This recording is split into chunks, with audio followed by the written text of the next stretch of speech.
Ever feel like, oh, the world runs on magic? Like, how do they actually make all this stuff? Right.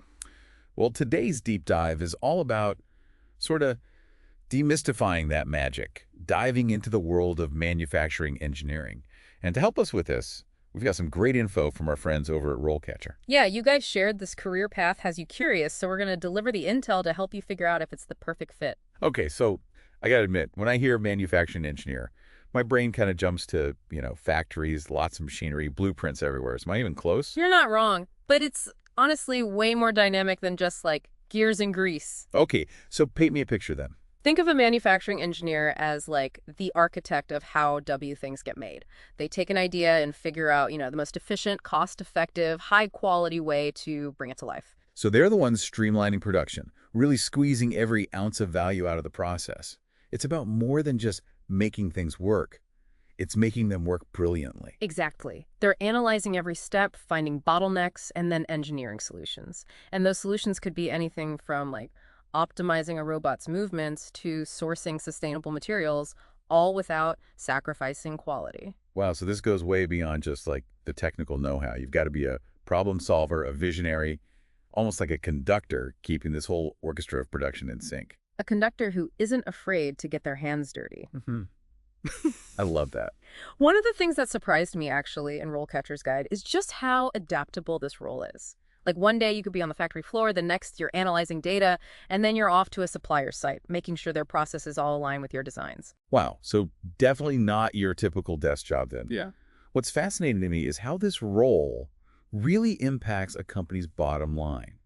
Because by increasing efficiency, reducing waste, that's money saved, right? Oh, absolutely. And that's a key point that's often overlooked. But here's where it gets really interesting. This blend of technical expertise, A&D business acumen, it's pushing the boundaries of innovation in the field. Yeah. We're talking like AI-powered predictive maintenance, 3D printing, revolutionizing prototyping. It's a dynamic space to be in. Okay, you've convinced me. This is way cooler than just factories. But let's get practical. What does it actually take to become this, like, master of efficiency, this manufacturing engineer? Right, so a solid foundation in engineering is key. The RoleCatcher's Guide, highlights a bachelor's degree as that standard entry point, and for good reason. Yeah, makes sense. We're talking about designing complex systems, understanding like material properties, navigating the world of automation. So it's not just about, like, knowing how to work a machine. It's understanding the science behind it, right? The why and how it all comes together. Exactly. So those common degree paths you see, mechanical engineering, industrial engineering, even manufacturing engineering itself, they all equip you with the tools to really analyze, design, and optimize these really complex processes. And it makes sense that even a business degree could come in handy, right? Like you were saying earlier, that big picture understanding of how companies operate, especially, within a manufacturing context, can be a huge asset. Absolutely, because at the end of the day, brilliant engineering needs to make business sense too. But here's where RoleCatcher adds a layer that's often missed in those university brochures, real-world experience. Oh, okay. Interesting. Internships, co-op programs, that's where theory meets the factory floor. Yeah. You got to get your hands dirty, literally, and show you can apply that knowledge. Precisely. And speaking of hands-on, get ready for a rapid-fire round of essential skills. Hit me with it. I'm taking notes. Okay. RoleCatcher dives deep into this, and it's way more than just knowing your CAD software. Reading comprehension is huge. You're navigating complex technical documents. Right, of course. Judgment and decision making are crucial. You're constantly weighing costs and benefits. Then there's systems analysis, understanding how all those moving parts, both human and machine, interact. Okay, so that analytical mind is key. But what about the human element? We talked about collaboration. How important are those softer skills? Oh, they're not just important, they're deal breakers. Oh, wow. Okay. RoleCatcher emphasizes active listening and speaking. You're working with diverse teams, from the engineers designing the product to the technicians on the floor, actually implementing your ideas. So it's like being a translator almost. Yeah. Bridging the gap between those different worlds, making sure everyone's on the same page. And here's the aha moment for me. Persuasion popped up as a crucial skill. Oh, interesting. Yeah, so you might have the most brilliant process improvement, but if you can't convince management or your team on the ground, it goes nowhere. It's not enough to be right. You got to bring people along with you. Show them the value of your ideas. That's fascinating. And one more unexpected skill that really caught my eye, management of financial resources. Okay, that makes sense though, right? You need to be mindful of budgets, cost-benefit analyses. Your designs might be revolutionary, but they also need to be financially viable. Totally. You're not just an engineer, you're a problem solver, a communicator, a bit of a financial whiz, all rolled into one. But let's talk about, you mentioned some complex concepts earlier, lean manufacturing, Six Sigma. Those sound pretty crucial in this field. You're absolutely right. Those are like essential methodologies in modern manufacturing. So lean manufacturing, it's all about maximizing value while minimizing waste in every step of the process, from raw materials to the final product. So it's about streamlining, eliminating redundancies, making sure every resource is used efficiently. Exactly. And then there's Six Sigma, which aims to like reduce defects to near zero. Wow. We're talking a highly disciplined approach to identifying and eliminating like the root causes of errors and variations in manufacturing.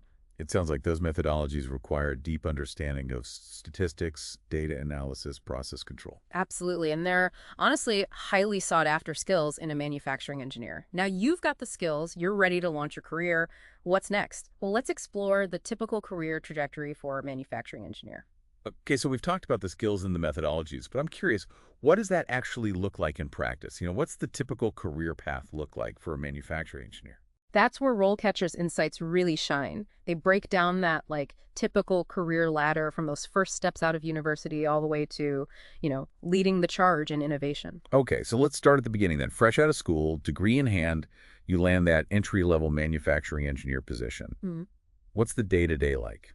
Think of it as your boot camp. Okay. You're learning the ropes, working alongside like those seasoned engineers, maybe assisting in, designing processes, maybe conducting some research, like identify areas for improvement or even creating like manufacturing instructions. So it's a lot of absorbing, proving yourself, really building those practical skills to complement your theoretical knowledge. Exactly. And RoleCatcher's example profile at this level even mentioned like certifications in lean manufacturing and Six Sigma.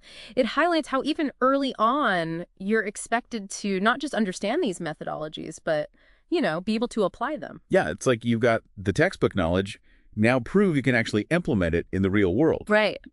But what happens once you've paid your dues? What does that step up to junior manufacturing engineer look like? This is where you start taking on more responsibility, maybe designing processes for specific production lines, spearheading those process improvement initiatives, maybe even conducting feasibility studies for new products. You're not just assisting anymore, you're owning projects. Okay, so still collaborating closely with the team, but with a greater level of autonomy, ownership over your work. It sounds like problem solving and those communication skills are really put to the test here. Absolutely. And that's reflected in RoleCatcher's example profile for this stage, too. They highlighted experience in troubleshooting production issues and creating manufacturing documentation. It's about, keeping things running smoothly and communicating those processes clearly to the team. Love that. All right, so let's talk about those who are truly passionate about, shaping the future of manufacturing, climbing that ladder to the senior levels.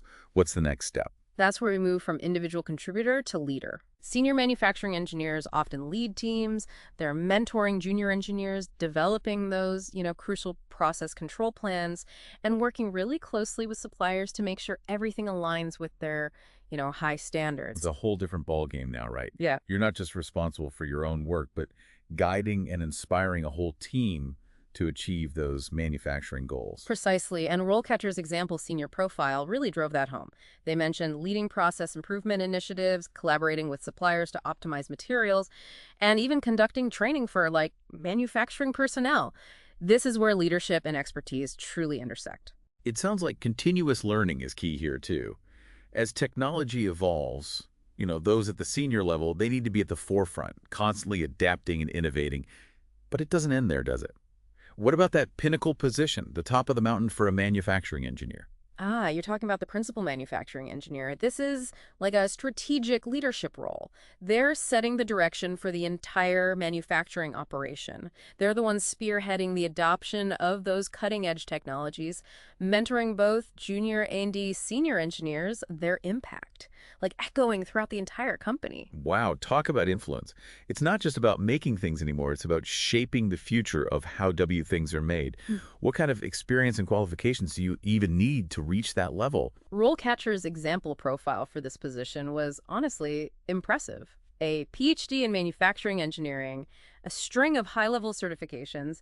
It really highlighted the importance of dedication to the craft and a commitment to pushing boundaries. This whole career progression is inspiring. But I can't help but think about those interview questions lurking around each corner as you climb that ladder.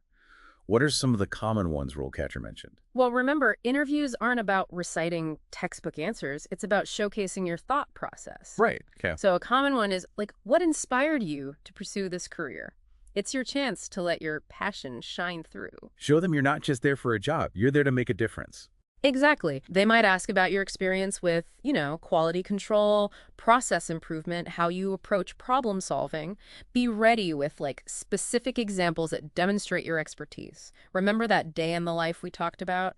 Weave that into your answers. Show them you've been there, tackled those challenges, and come out on top.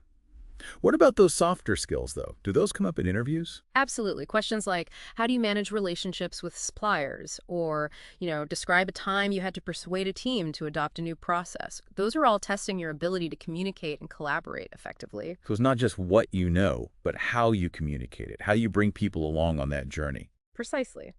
Another interesting one RoleCatcher highlighted was, how do you stay up to date with the latest manufacturing technologies? This speaks volumes about, your commitment to continuous learning, to staying ahead of the curve.